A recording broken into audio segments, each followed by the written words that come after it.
Bill, I'm so stoked that you joined me today. I mean, you've been the CEO of Medtronic and you've been teaching at Harvard for years. And, that we could jump right in and talk about all that. But I really love to get a sense for, how you shaped your views and became a leader yourself. So, what were some of the formative experiences that led you to where you are today? My father wanted me. My father took me aside when I was like 9 years old, and he said, "Son, I've been a failure." I thought he was a good consultant. He worked for Booz Allen. He said, "I want you to become the leader I never became." So he was even telling me, "You could be CEO, son." And he gave me the names of the company.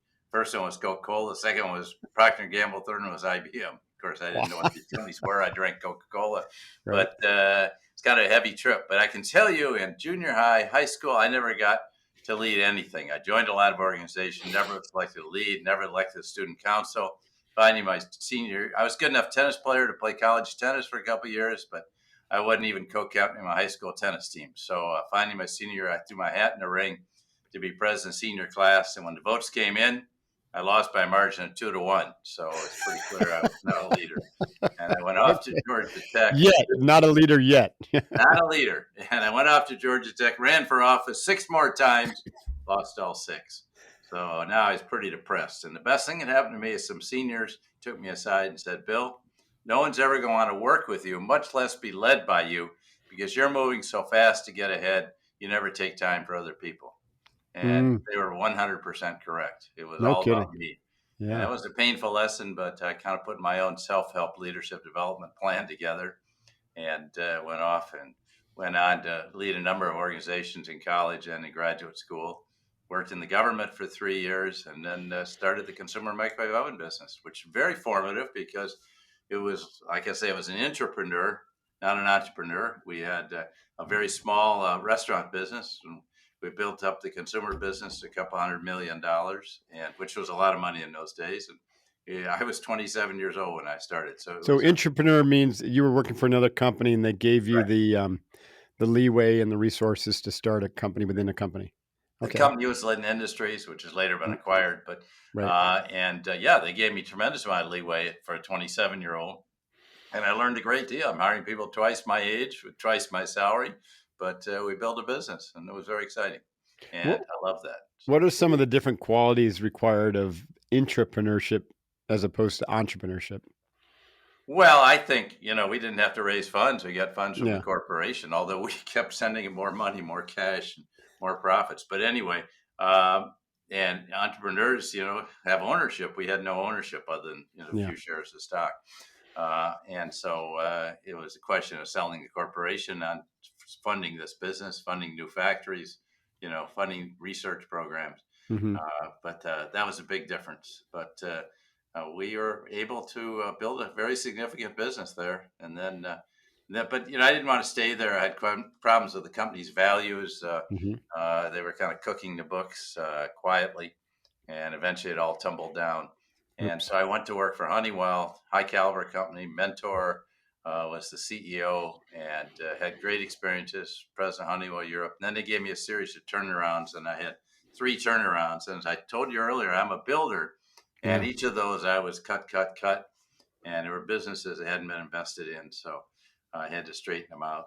And finally, I looked at myself one day. I was on my way to be CEO, and I think I was more interested in being CEO than I was passionate about the business. And it finally Interesting. struck me one day when I looked at myself in the rearview mirror. I'd been there 10 years and said, I'm miserable on the outside, and the outside, I'm doing great. I'm one of the 2 candidates to be the next CEO. But, in reality, I wasn't happy, and I Right. didn't enjoy what I was doing. And I was traveling 80% of the time. And my wife was kind of all over me about, not really being around the house and taking care of things. And she worked too. So, Well, this is such a common thing, though, in our corporate world, right? The rat race. Everyone's, just climbing the ladder or spinning around in that rat cage without actually stepping back and questioning why they're doing things or if it's the right exactly. thing, I think you right? hit it. Why are we doing this? And what's the real goal here? Is it to have a title? Is it to have Right. money? There are a lot of ways to make money, as you know. And but I think it's caught up in that rat race. Yeah. And even if you win at it, do you really win? And that's why I finally decided, I wasn't going to enjoy it. So Hmm. uh, Yeah, you I have to had redefine the win, right? It's like, Yeah, is you winning really just did. putting No, points I on the did. board, or is it, to feel good about yourself and to know that you made an impact Yeah. in your life, you know? Well, I thought about it. Since I was in high school and college, I've always tried to help people develop to their full potential, develop leaders, and Mhm. help them realize what they could do. And I was doing a lot of mentoring back in college, and yeah, I thought that's what I really enjoy is building an organization, not just taking one down. I know how to do it, but it's not what I want to spend my life doing. Mhm. And so that's I then kind of gave up my father's image of running a big company, went to a mid-sized company called Medtronic, and that was perfect for me. Great Mhm. passion for the business, mission of restoring people to full life and health, great values.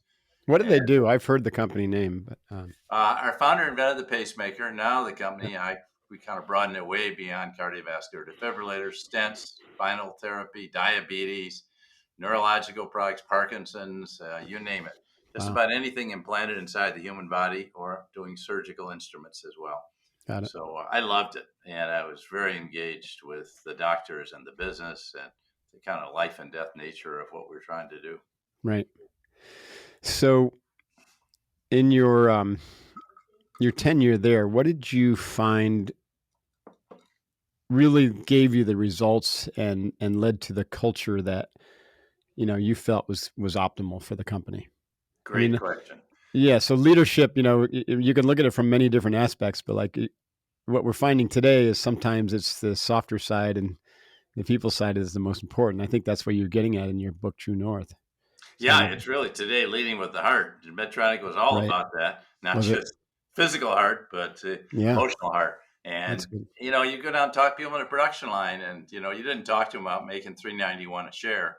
You know, Right. you talk to them about their work and how it made sure every product was perfect. Because at that heart valve wasn't perfect, someone's going to die. And if you make a Mhm. thousand heart valves a year, well, you want to live with one person dying, So to some people, 99.9% quality would be pretty good, but not to people on that production line. Same with the Wow. engineers; they were very passionate, and I spent a lot of time. I think I gowned up and saw about 700 to 1,000 procedures in my 12 years there, where you go Wow. in, meet the doctor in the morning at 6:30, put on the greens.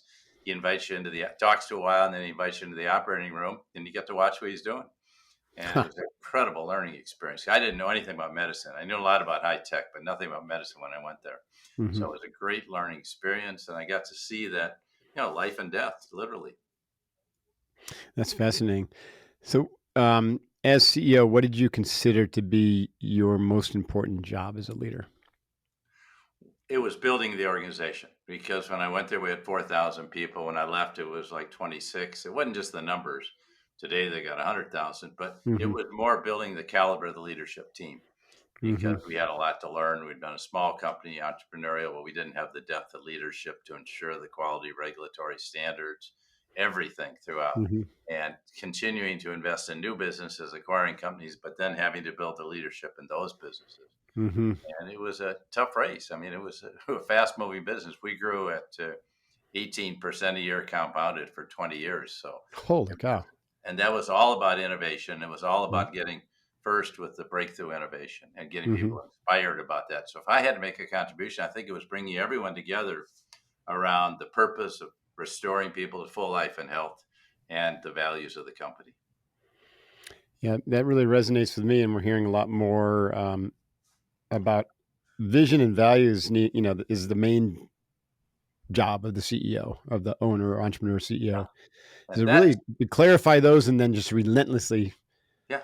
communicate them, right? Yeah, exactly. Relentlessly communicate because about the time that you get bored, you get tired of saying it over and over is when people are starting to hear it and believe it. Mhm. And Yeah. I've seen so many CEOs the other way. It's all about the earnings. We got to get the stock price up. Look, your employees don't know how to do that. Right. They understand the mission. They do not understand. You know, they think that's someone else's job. So, but Right. really, if you think about it, shareholder value is just the result of what kind of value you're creating for your customers.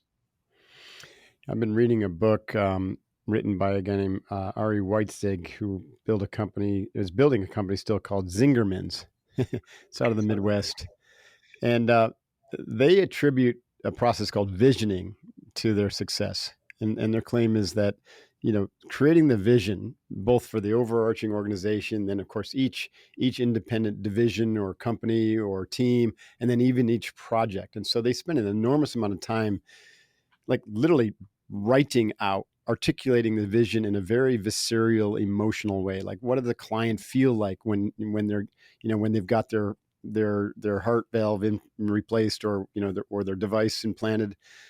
What does the doctor feel like? What does Medtronic's team feel like? And did you do any process like that, or how did you do the visioning process? Absolutely. Now, the mission was written by our founder. In fact, the company, he was the entrepreneur that essentially was bankrupt when he wrote the mission in 1960. He invented the pacemaker a couple of years earlier. And but that hasn't changed one word today. Here we are, No kidding. What, 60. what's that mission? The mission is to restore, to use biomedical engineering to restore people to full health, alleviate pain, and extend life. Oh, So, it's interesting. and every Medtronic employee knows those words.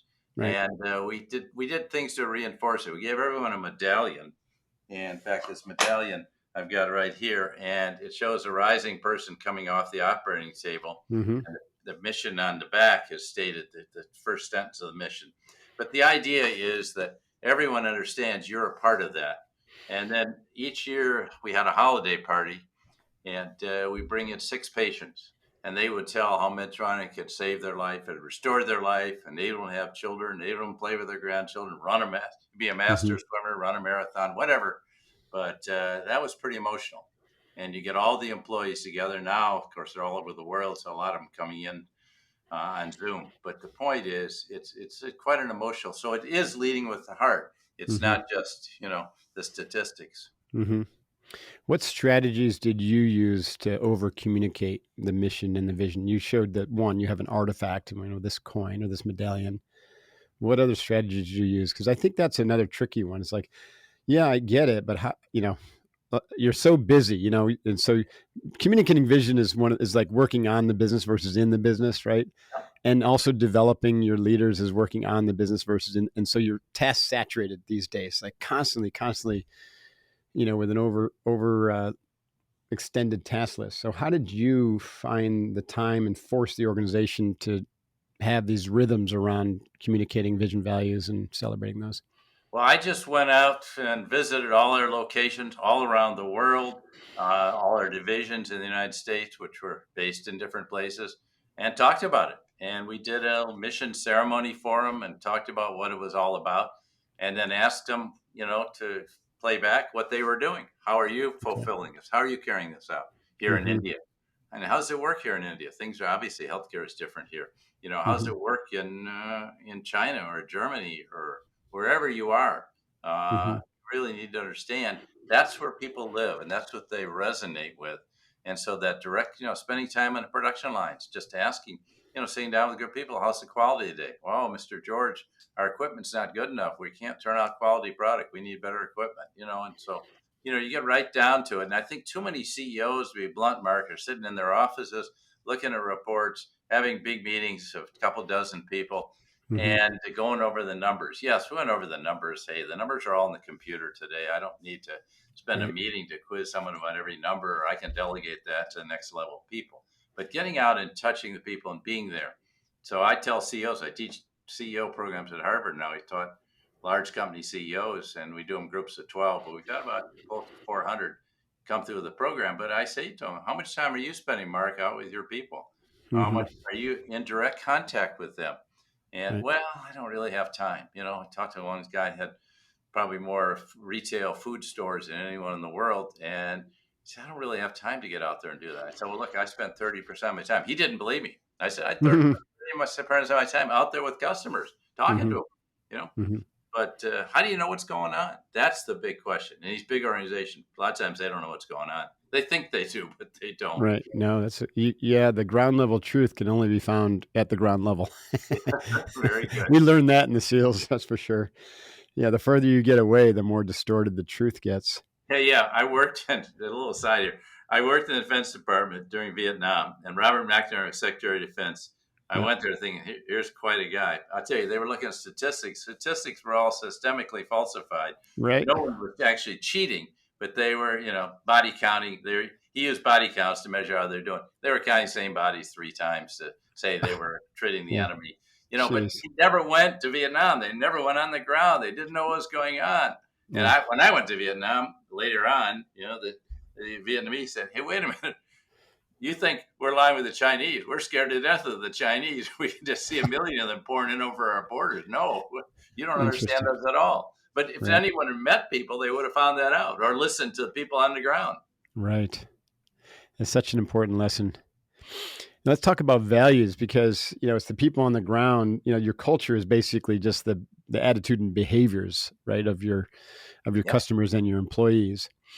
And so then you want the employees to uphold the values of the organization or align with them. But it's tricky. That's tricky. So how did you ensure that the behaviors of your staff/team were in alignment with your values? Well, the toughest question is what do you do relative to customers? Right. And in the US, we were very clean, so to speak. It turned out the company never put any kind of disciplines in internationally, and we had a lot of stuff going on that was pretty Interesting. crazy, like going to Hmm. Sicily and leaving a BMW for a doctor and not bothering to pick it up. And Hmm. I go to China and they say, Mr. George, we're losing contracts because we don't pay, which is say bribes. And I said, "That's right, we don't. So what you do is you need to sell the technology and the service we offer, and win the order that way. Because no, we don't, and we're known for our integrity. And Hmm. if you lose an order, if you lose one, go get two."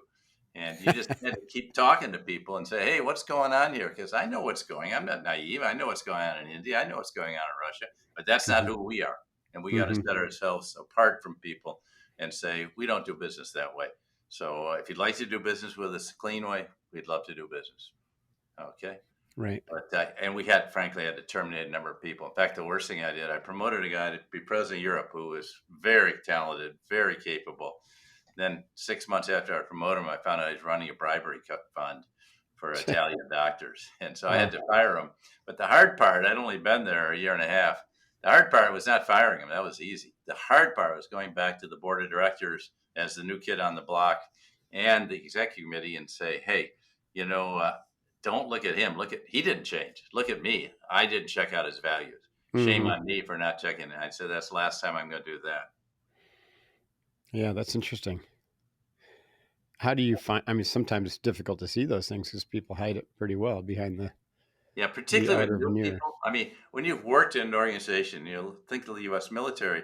You Hmm. don't make it to general or admiral without having been there. And people know who you are. Sometimes people Hmm. will slip through the system, but not too often. People know who Hmm. they are. They know all about them. You go out and talk to them, and that's what I made the policy of Medtronic is I'm not going to promote anyone until I find out, get a 360 on them, see how their subordinates feel about them, but also find out what's the word, how does this person operate, and put them under pressure, situations of pressure, of crisis. So if we Hmm. had talented people, put them into a crisis situation, and I tell you, that's where you really they learn about themselves, and that's where you really learn about them. How do they handle themselves in that Hmm. situation?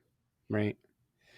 There's a term that we use with our corporate work, well, deliberately developmental organization, where the organization is where the staff go to get their learning and their growth. Right. It's not like, oh, I'm going to develop myself over here with these programs and this education and these challenges, and then I'm going to go to work, and they're two separate things.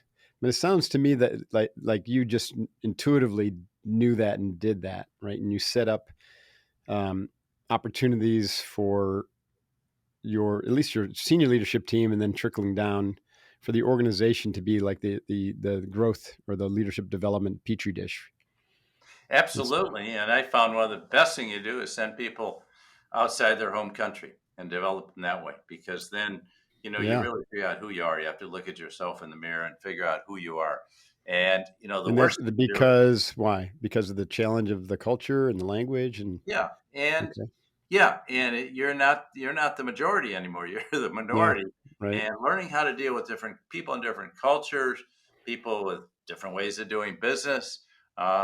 You learn a lot. I learned more as president of Honeywell Europe, living in Belgium for 3 years, and when I was 38 years old than anything else I'd learned in my career, because I was, in every country in Middle Mhm. East and Africa and, throughout Europe.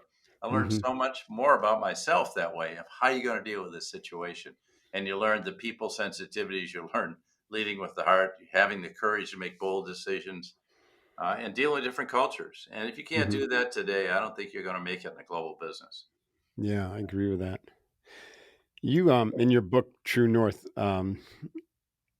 you talk about developing moral leaders. Hmm. What does that mean to you? A Is that a moral moral, leader. that term morality or moral leadership, it could mean different things to different people, Yeah, and some people immediately say, "Oh, you're talking about religion." No, we're not talking about right? religion.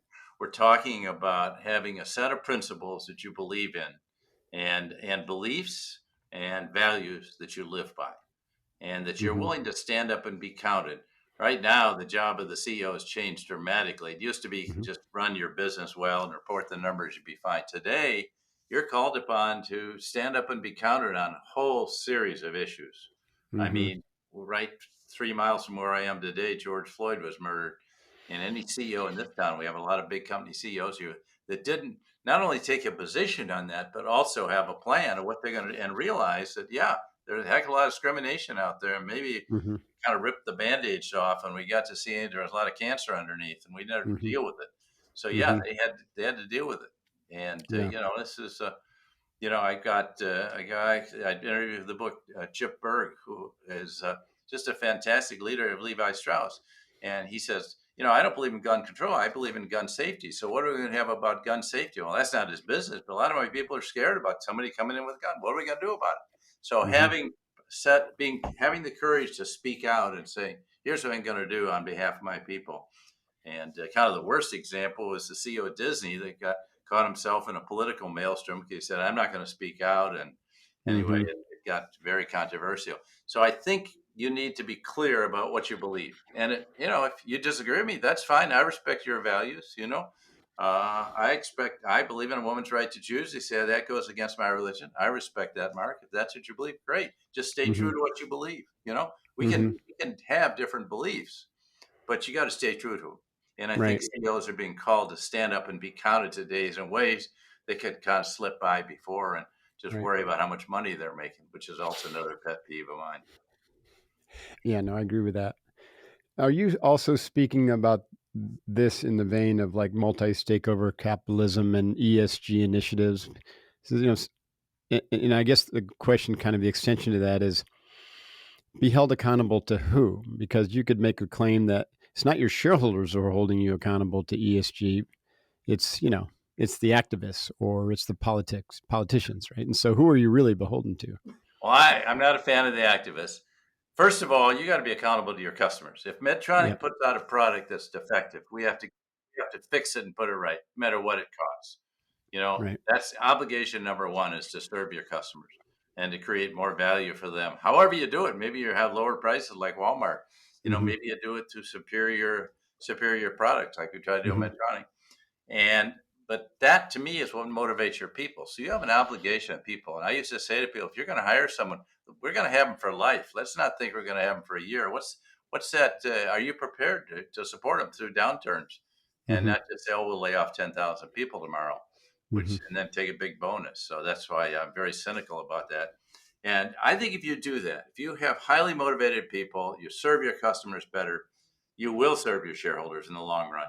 Hmm. And if you make the investments in developing people, in R&D, in capital equipment, in new ventures, new entrepreneurial ventures, then you will serve your shareholders well. But over the long term, if you play the short term game and respond to the activists, no, you're not going to make it. So it Yeah, is hard. It's much harder today than when I was CEO, I because imagine.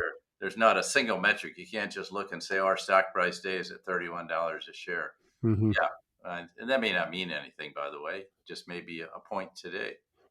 How's it going to do for the next 5 years or 10 years? Yeah, yeah. This question that keep popping in my head is really more for me to.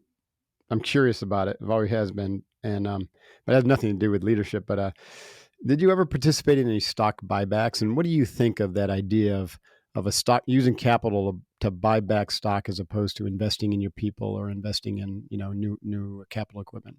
Well, first of all, I think if you have shareholders, you have an obligation to pay a dividend. A lot of your shareholders are your employees, Yeah. they're stockholders. In fact, in Medtronic, we made sure we gave everyone 100 shares of stock Right. a number of years ago because we wanted them all to be shareholders. But that's your first obligation is to Right. make the dividend. Then you've got to fund the business, research and development, capital equipment, building new stores if you're in the retail business or Hmm. hotel business. You've got to fund the business, Hmm. I think the only time you would ever do buybacks if you were generating so much cash you didn't know what to do with it. Now Yeah. Yeah. today, I see companies. Take Boeing. Here's the world's greatest aviation company for 100 years since William Boeing invented, really started aviation back 105 years ago. Hmm. What they do? They cut back on R&D so they could buy more stock back. Yeah. To me, that is That's simple. didn't And make so any sense then to me. Yeah. and I can tell you for a fact, people wanted to have guys I really respect, like an Alan Mulally, who went to Ford, but he wanted to have a new single aisle aircraft that replaced all their 1968, 61 planes. If you don't do that, man, well, they wouldn't do it. So they just kept modifying. That's where the 737 MAX came from. And then Hmm. they had to kind of cheat a little bit and not tell the pilots it was new. And of course, pilots are flying something they didn't know what they had, and it took Right. them down. They wanted to go up, and it took them down, and you saw the results. Right. And but that was it started because they were not going to invest they invested in stock buybacks. Jeff Right. Immelt at GE finally sold the consumer finance business after he'd been there for CEO for 15 years. 15 years. And then he takes $50 billion and does stock buybacks, and he won't invest in R&D. And oh, by the way, they couldn't even meet the dividend. Oh So my God. it's Jeez. just crazy, man. So It's all these crazy. retirees, they'd given them 401ks instead of a guaranteed pension. So they weren't getting dollars; they're getting dividends off their stock, and then the stock they take the dividend down to a penny. I mean, to me that's just wrong. Period. Yeah. That's the epitome of like financial management as opposed to Yeah. leading. Right. And Yeah. and honestly, Mark, a lot of people get to be CEO as financial managers that really don't know how to lead people, and that's what Right. I'm trying to speak against. Yeah. That's why you got to get out and run a business. The idea you get to be CEO, you've just been in the finance area your whole life and become CEO, it's just wrong. It's also usually like if you did a study, I'm sure they have it. That's probably usually the death knell, right? It is. Statistically speaking, when companies make that decisions, stand by, right? It's the beginning of the end. Well, back to your Navy background, I can tell you when I worked in the department, I worked for the Secretary of the Navy, I can tell you the Navy captains there, they hated being there. They wanted to be out at sea, Right. Right. and they didn't want to be sitting in some office with three other captains in the Defense That's Department. right. They felt they had to do that tour, but they wanted to get out at sea. Right. And frankly, anyone in the Navy who didn't like being at sea probably shouldn't be in the Navy. That's funny. Well, actually, as a Navy SEAL, I didn't like being at sea, but I did like being out in the field. You did. I hope you like being out in the Same field. thing. Yeah. That's We're just awesome. directing the SEALs by pushing a button from water. You talk about turning your crucibles into inspiration to accomplish extraordinary things. What do you mean by that, Bill? Well, the difficult times. I had an experience when I was in my early mid 20s. My mother died at 24, and I'm an only child. I was very close to my mother, not close to my father. And I was just, devastated by her death. And then 18 months later, I fell in love, got engaged to be married. 3 weeks to the day, literally before our wedding, my fiance dropped dead of a glioblastoma, brain Oh my tumor. gosh. And Huh. I was just, I can understand my mother's death and the Wow. natural order of things. When parents die, it's painful, but parents do die. But why is a 25-year-old who's doing great work die? And it's so that really caused me to think about what's it all about? What am I going to do with my life? None of us knows how long we have to live. I could have a heart attack and die tomorrow, die today. And so I think we really have to think, why are we here? What are we doing? How are we Hmm. contributing to make this world a better place? Hmm. And so my whole calling in my new book for emerging leaders is step up and lead and make this world a better place. I like that. Speaking of making the world a better place, talk about the dangers of not leading with what you term a true north leadership, which Uh-huh. sounds like we're really talking about moral leadership with emotional development, leading from the heart, and knowing your why. That would be like my synopsis of true north leadership. You The got it. dangers of doing that, and I one of the leaders you reference is Mark Zuckerberg. And I read today about an interview he just did with Joe Rogan where he said that for him, waking up in the morning is like getting punched in the gut. And I thought, how sad, Hmm. right? How Really? sad that is. Yeah, because he just gets hit with all this barrage or deluge of negative emails and problems he's got to solve. And I'm thinking, well, this poor guy has lost his true north. I mean, talk If you about ever had it. some of your research around the dangers of leading without the heart. Well, I mean, Mark's just one example of someone who would never. He's chasing how many people on his platform does he have because that's going to give him more higher stock price. He can be worth more money. If that's what you Right. chase, you can never have enough. Always Mm-hmm. be somebody that's wealthier than you are.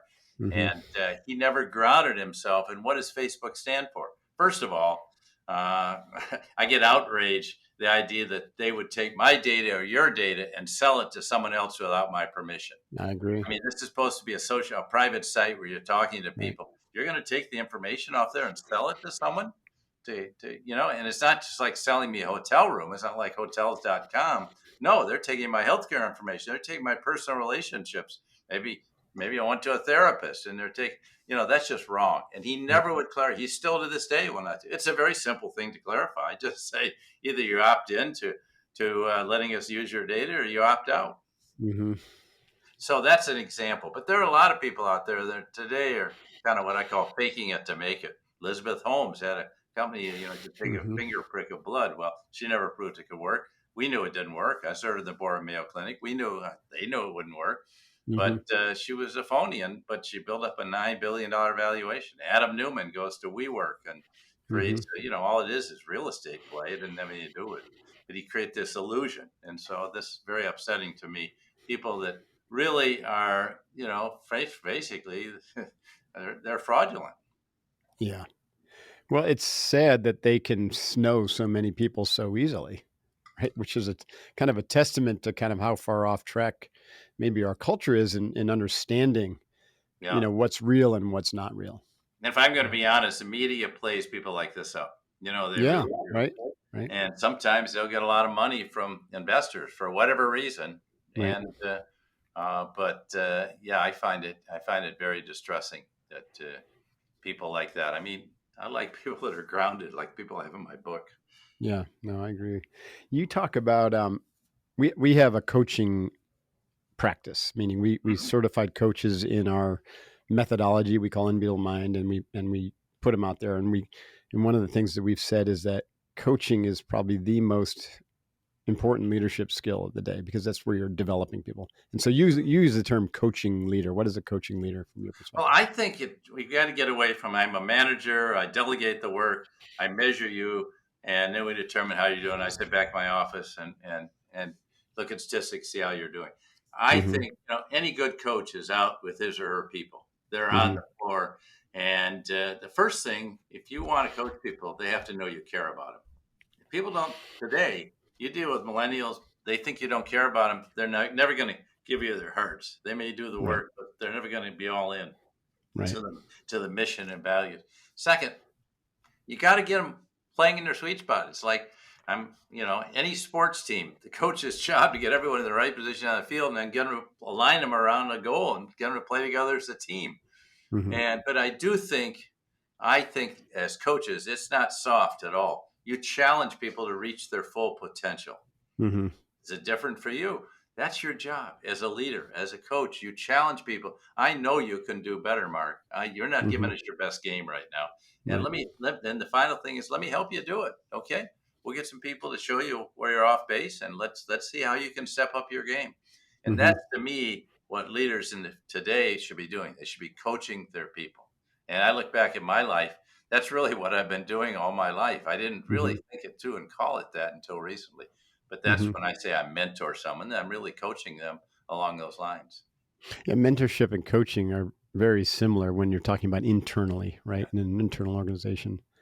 Do you advocate the employment of executive coaches for key staff, as opposed to, let's say, you coaching or your leadership team coaching subordinates? Yeah, coaching has become a big profession. It was Yeah. never when I was CEO. That was never a thing. Right. It was the kind of thing you did for a medial. We need you to Hmm. to Right. get coach to fix your Yeah. weaknesses. Today, it's become a big thing. I think coaches are good, but I think as a leader, you ought to be the coach, Yeah. not just Yeah. sit back and, oh, let's Yeah. look at the numbers and let's measure your statistics and give you a formulaic bonus. No, I think it's your job, my job, to coach people every day, not just for performance reviews, but I think every day we're in contact, we can help. And by the way, you can help coach me be a better leader. So I need your feedback too. Every Hmm. performance review I've ever had, I always ask people to give me feedback first Yeah. It's a two-way because I can street. learn from you. And I can tell you, when I teach at Harvard Business School, I learn more from my students than they do from me because I get evaluated for every class I teach. And it's good. Sometimes it's painful, but it's good. No doubt. That's how you get better. Yeah. You need someone to hold that mirror up, Yeah. and say, this And is how you're. I think a coach, I actually prefer a coach that's actually done it as Yeah. opposed to one that's just observed it. You know what I mean? Yeah. And Right. that's the difference I see. Somebody's actually been out there and been on the playing field, so they know, what they can really help you. Right. Yeah. That makes sense. Now, diversity, equity, inclusion, or DEI is such a big thing these days, and it's very important. So, how would you recommend that a leader who's attempting to be a true north leader really embrace that, as opposed to pretending to embrace it, for the media, or for the Yeah. for the virtue signaling aspect? Yeah, that turns me off. And also, what turns me off is statistics. Oh, we went from 17.4% female managers to 18.1. Really? Right. I mean, why is your turnover so high of women between the ages of 34 and 42? Hmm. I think, to me, the job, yes, we have diversity. We have people, different national origins, races, religion, sexual identity, and gender, obviously. But I think what's really important is create a sense of inclusion. So I feel everyone in the organization feel like they belong to the organization. I'm proud to work here. I'll tell anyone this is what I do. And so I create that sense of inclusion and belonging. And that's the Hmm. leader's job. So I think if you just fall back on statistics, that's not sufficient. By the way, I Hmm. feel the same thing about ESG. I'm concerned these things are becoming a checklist. Like, let me Right. turn it over to our staff. We got an ESG staff. We got a diversity staff over Right. here. They'll do the checklist. No, that's the leader's job. You got to do that, and you got to embrace people. And people, they'll figure out pretty quick whether you respect them. Do you respect them for who they are or what they are? You're looking at the color of their skin, or you're looking for the human being within. Right. And I I say agree. every leader's got to look at who the people are and not what they are. How does a good leader ensure that inclusion isn't just about being on the payroll, having diversity on the payroll, but actually having everyone's voice Yeah. have Well, a fair seat at the table? that's very good. I had a policy before we make a decision. There are always people sitting on a decision making table that some are more vocal than others. Right. And so I went around the table. I did that with our board of directors too, because there were some board members who are quieter. Hmm. So I wanted everyone to express their opinion and Hmm. really listen to what they have to say, and to force that dialogue. So it's not just the most powerful person in the room or the chattiest, but I think you've got to do that. And that's also how you create this sense of inclusion, that my opinion really matters. I remember Hmm. we had an 11-1 vote to do an acquisition. And I went back and over the weekend and talked to the one who had voted against it, who actually knew a lot. Hmm. And after listening to him, I called the whole thing off and called the rest of the board. No kidding. Oh, that's fascinating. Well, Why? What was it that that person saw that everyone else didn't? that we thought this was like a drug delivery business. It was actually like a pill business, a pharmaceutical business. He'd come from that industry. He knew, and he gave me his honest opinion. It wasn't that he was stubborn; he was right. Yeah. And so, but one of our vice chairmen was pressuring me to do this deal, and it was not the right thing to do. And thank goodness that he had the courage to stand up. So that brings up another point. Leaders today have to have courage. And Hmm. I've seen people with big titles making a lot of money that when it comes to the clinch, they have no courage. And Yeah. I think you got to have courage. You got to have courage to go against the grain, to make risky decisions, to make bold decisions, and then rally people around them. Yeah. I totally agree. You're the book that you sent me, True North, it's a new edition. It's your emerging leader edition. I think that's awesome because it's the next generation, right, who's got to deal with a lot of the problems that were created by the last generation. And we're heading into this, what you know from the military term VUCA world, right? Mhm. Volatile, uncertain, complex, and ambiguous. So, what's your recommendation for emerging leader? A 20, 30-year-old to navigate VUCA. How do we navigate in this like extremely fast-paced environment with massive disruption and upheaval and confusion and complexity? Well, part of the issue is that our a lot of the CEOs today and the baby boomer leaders were trained in a very steady time, the That's 80s, right. relatively speaking, 80s and 90s. Right. Hey, we had 9/11, we had the dot-com crash and Enron, and we had the financial meltdown, we had COVID, we have Russia invading Ukraine. I bet you most people would never predict what Russia would actually make the move. I'm talking military people, I'm talking business people. Hmm. Supply chain shortages, great so we got intersecting crises, and I think we need. I think it's time for a big change in leadership. The baby boomers Right. have left us in kind of a mess, and I think Hmm. it's time for these younger generation leaders. And by the way, the Gen Xers are now in their early 50s. It's time for them to step up and take over because they Right. know how to lead in a crisis. So back to your VUCA. Yeah, if you've never led through a crisis, you've never led in a volatile period, and you think it's going to go back to being normal, boy, you're off base. You have to plan, so you can't have a 5 or 10 year strategic plan. You can have one, but it doesn't mean a lot when No plan survives contact with the enemy. Right. exactly the battle plan goes out the window and the first shot is fired. That's But this right. is true of most. Who's expected 9% inflation rate? We haven't had that since the Jimmy Carter era. And Yeah. so people aren't prepared for this, and they got to learn how to lead in crisis. That's why I say young leaders get out there and don't sit in the home office and do Hmm. PowerPoint charts. Get out and learn the business and get yourself in a crisis, and you learn that way. And I think they have, and that's why I think they're Hmm. ready to step up much better than some of the senior leaders. Are you an advocate for either in person or hybrid work environments as opposed to just Well, virtual? I think hybrid, but this is a tough question. I have Hmm. colleagues that say, "Let's go all virtual." We need human contact. We need Yeah. mentoring. Mentoring is better done in person. Look, you Agree. can mentor me over Zoom, I suppose, but it's not the same as let's build. We need to go out and have a long talk. Let's have a couple beers together and really talk about what's going on with you. Hmm. And that kind of personal contact. I've seen in my class at Harvard, people are so Hmm. excited to be back together again. So Hmm. I realize a lot of people can't come into the office every day. That's okay.